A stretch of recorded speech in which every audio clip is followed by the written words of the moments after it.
Olá a todos, aqui é o professor Cláudio e hoje eu trago para a nossa reflexão uma crítica feita por um filósofo francês do século XVI a uma concepção de mundo que recorria à ciência como instrumento de dominação e controle do outro. Eu estou me referindo ao filósofo Michel de Montaigne, que é testemunha ocular do entusiasmo em relação às ciências e às letras, que marcou o século XVI, sobretudo por meio do Renascimento, e o quanto que Montaigne, como uma voz dissonante, como um contraponto a esse entusiasmo, nos ajuda a pensar ciências e artes e letras, não como forma de dominação, mas como formas de potencializar aquilo que em nós é melhor e que contribui para a construção de um mundo melhor. Sobre esta crítica feita por Michel de Montaigne, nós iremos falar alguns minutos, mas antes eu quero te convidar para se inscrever em nosso canal, se é que não o fez, e ajudar-nos na divulgação deste espaço, que é um espaço para discutirmos filosofia, ciência, literatura, a partir de uma perspectiva mais consistente, mais profunda e que de alguma forma nos afeta porque lida com questões que são do nosso interesse. Você que não se inscreveu em nosso canal, se inscreva. E você que já escreveu, nos ajude na divulgação deste espaço de reflexão, que é um espaço que procura oferecer uma abordagem de mundo a partir de de todas essas áreas do conhecimento e que é cada vez mais rareado, escasso dentro deste nosso mundo extremamente cultural e raso. Nos ajude a divulgar este espaço a fim de que nós possamos levar a outras pessoas que, como você, desejam parar e pensar acerca de diversos temas a partir de um viés um pouco mais consistente e profundo. Bem, Michel de Montaigne, filósofo francês do século XVI, testemunha, vive num tempo em que o homem, principalmente o homem europeu, cultiva um entusiasmo, um desejo quase que insaciável por conhecer. Ora, este homem, o homem do século XVI, deseja conhecer todos os fenômenos naturais, dos mais simples, dos mais triviais, por assim dizer, aos mais elevados. Tudo aquilo que se refere ao mundo, ao universo, ao homem, é objeto de desejo, é objeto de interesse deste homem que nós podemos definir como o homem do Renascimento, porque o Renascimento será o movimento mais expressivo, o ponto mais alto deste entusiasmo científico, filosófico, literário e artístico do século XVI. Ora, esse entusiasmo, esta curiosidade, esse desejo, são louváveis e Montaigne não os nega. Entretanto, a crítica que Montaigne faz, o contraponto que Montaigne faz, não tem como objeto o desejo de conhecer em si mesmo, mas a finalidade deste conhecimento, o porquê deste conhecimento, as razões que movem este conhecimento. E esse século XVI, testemunhado por Montaigne, que é marcado por esse entusiasmo em conhecer, em contrapartida, oferece, apresenta alguns elementos históricos que, de alguma forma, conduziram Montaigne a pensar este entusiasmo, a pensar esse desejo de conhecer a partir de um contraponto ético e não científico propriamente dito. Ora, esta crítica, este contraponto que Montaigne faz ao cultivo das ciências e das artes do século XVI é sintetizado a partir de uma crítica que ele, Montaigne, tece a uma concepção de mundo que parte do pressuposto de que o homem é melhor a partir do seu nível de conhecimento científico, de sua relação com as artes mais elevadas, com as belas artes. Ora, Montaigne vai tecer uma crítica a uma fala, uma máxima muito comum e que embala o século XVI, que reza que a ciência é a mãe de todas as virtudes. A ignorância, por seu turno, seria a grande produtora de vícios. Ora, esta máxima, que é uma máxima que vai determinar a relação do homem com as ciências, com as letras, com as belas artes no século XVI, será objeto da crítica de Montaigne, porque para ele, Michel de Montaigne, um homem não deve ser medido pelo seu nível de conhecimento filosófico, científico, ou pela predisposição que ele tem em apreciar as belas letras e as belas artes. Não devemos medir a grandeza de um homem a partir deste enciclopedismo cultural, científico e filosófico. Um homem não é melhor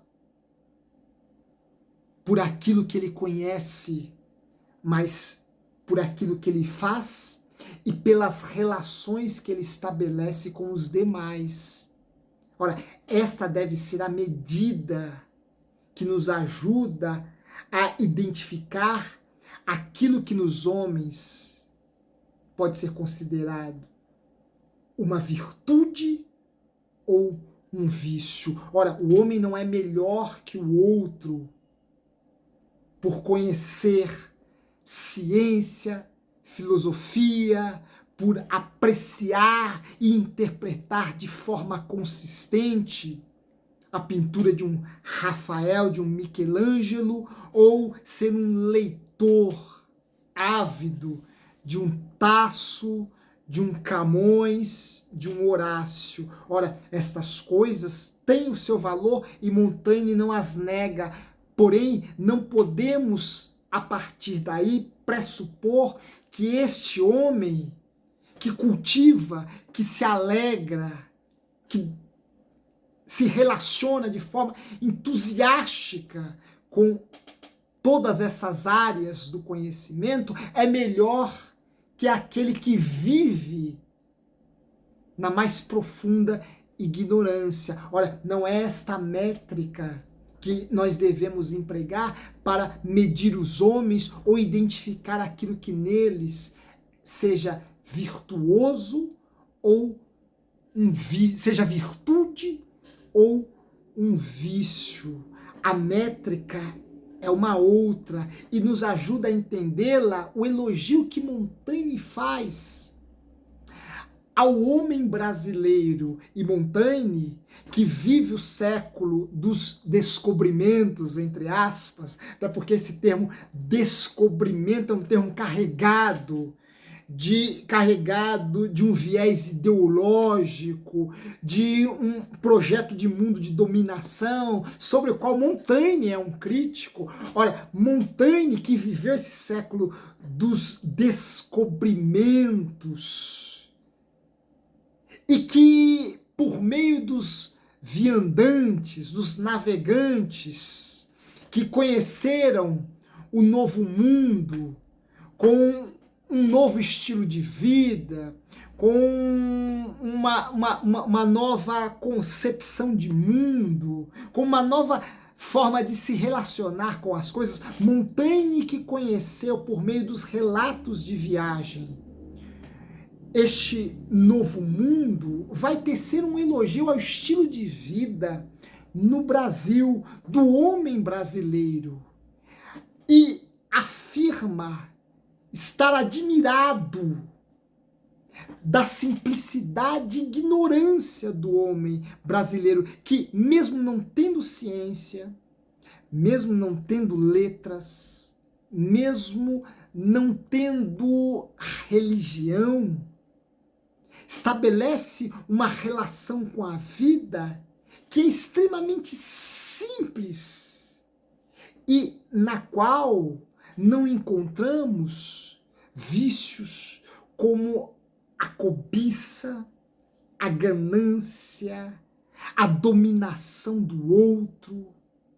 a servidão que se impõe aos demais. Ora, este homem que se aquece com aquilo que a natureza tem a lhe oferecer, vive em relação à concepção de mundo e de homem europeia, vive num estado de ignorância. Entretanto, contraste a sua vida com a nossa, homens europeus, e veja se lá nós encontraremos os vícios que existem aqui.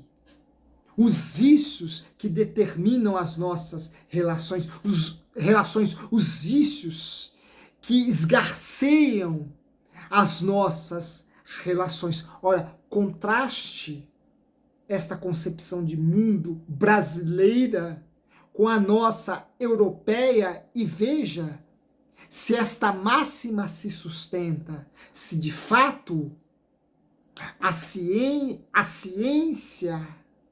e as letras são por si sós fontes de virtudes, se elas tornam os homens melhores.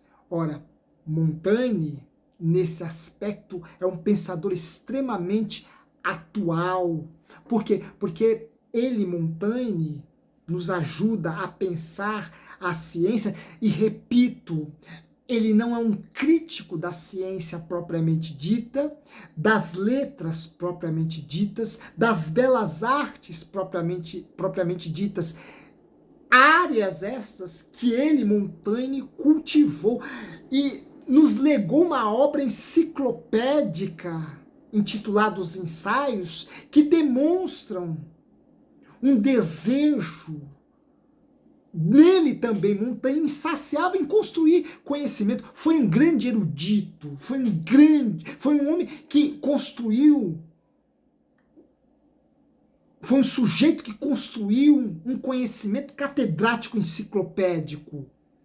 Entretanto, ele, Montaigne, vai procurar criticar esta concepção de ciência que é empregada, é utilizada para fins espúrios, para interesses econômicos e políticos. Ora, a ciência, nas mãos desses homens, são instrumentos que potencializam no indivíduo não virtudes, mas os vícios. Não aquilo que é bom, mas aquilo que nos destrói. Não aquilo que nos edifica, mas aquilo que nos leva às piores ruínas e misérias. Ora, nesse sentido, Montaigne é extremamente atual e não precisaríamos ir muito longe na história para sairmos em defesa desta crítica feita por Montaigne a partir de exemplos recentes, no passado histórico recente. Vejam o que os médicos, os cientistas nazistas fizeram com as ciências durante a Segunda Guerra Mundial. Ora, vejam o que o projeto Manhattan fez com a física e com a química durante a década de 40, primeira metade da década de 40, no século passado. Projeto este que culminou em 2 bombas atômicas que foram lançadas sobre as cidades japonesas de Hiroshima e Nagasaki. Vejam o que os homens fizeram com as ciências durante esses 2 grandes episódios, a Primeira e a Segunda guerras mundiais. Ora, a ciência por si só não é capaz de tornar o homem virtuoso ou o homem melhor. Ora, este homem será virtuoso se as suas ações, as suas práticas forem corresponderem, refletirem na construção de relações, no aperfeiçoamento do outro e na construção de um mundo melhor. Ora, nesse aspecto, as ciências e as letras podem ser, sim, instrumentos que contribuam para a construção das virtudes.